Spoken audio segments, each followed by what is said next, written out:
I'm Sinisa Cohadzic, and I've been involved in the game as a player and coach for the past 30 years.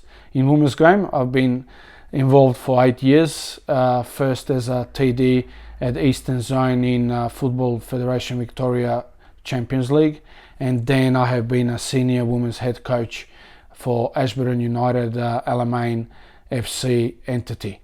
From 2009 to 2017, I've gone through FFA coach education, where I have successfully finished in 2017 my pro license.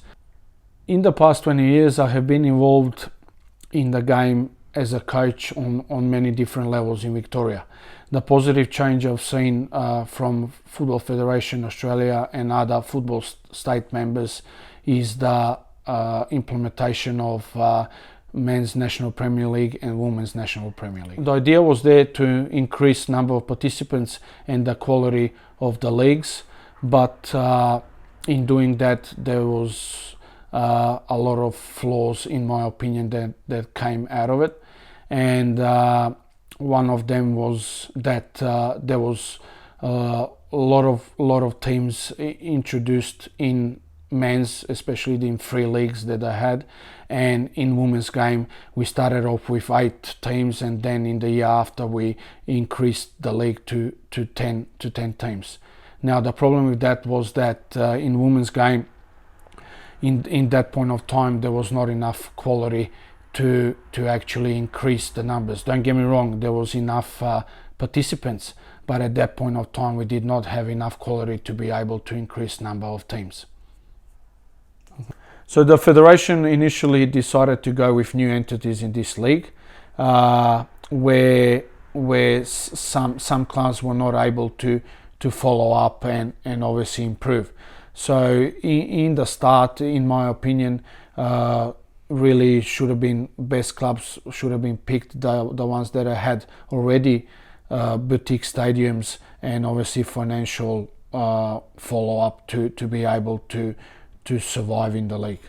The biggest issue that arose is that the federation never consulted any coaches or TDs of the clubs that actually have the knowledge and are running the programs every day at the clubs.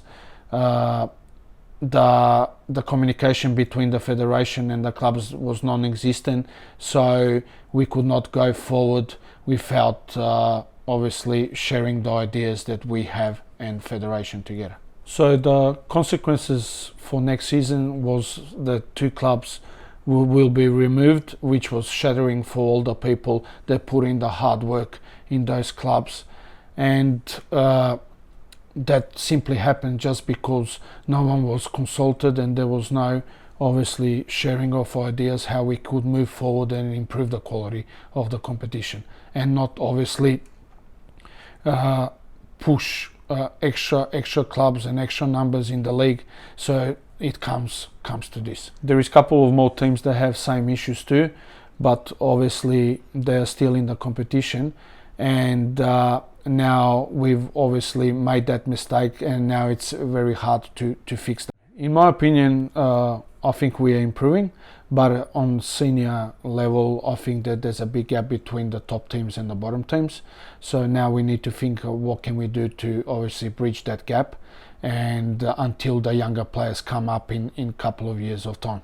As I mentioned before, we have government and state members obviously investing in NTC programs and emerging Matildas programs. In my opinion, there is no need for that. In my opinion, firstly, we need to invest in clubs, especially NPL clubs.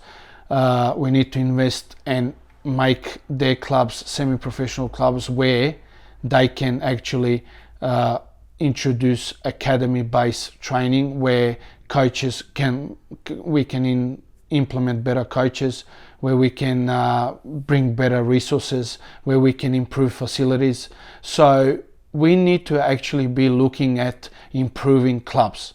In my opinion, spending money on emerging Matildas programs or NTC programs does not help us actually develop and improve players, just because of the fact that there is many players that actually cannot afford to to play in NTC or in Emerging Matildas program. I know that Emerging Matildas program is now funded, but there is parents that can't afford to drive the kids every single day to training and back home.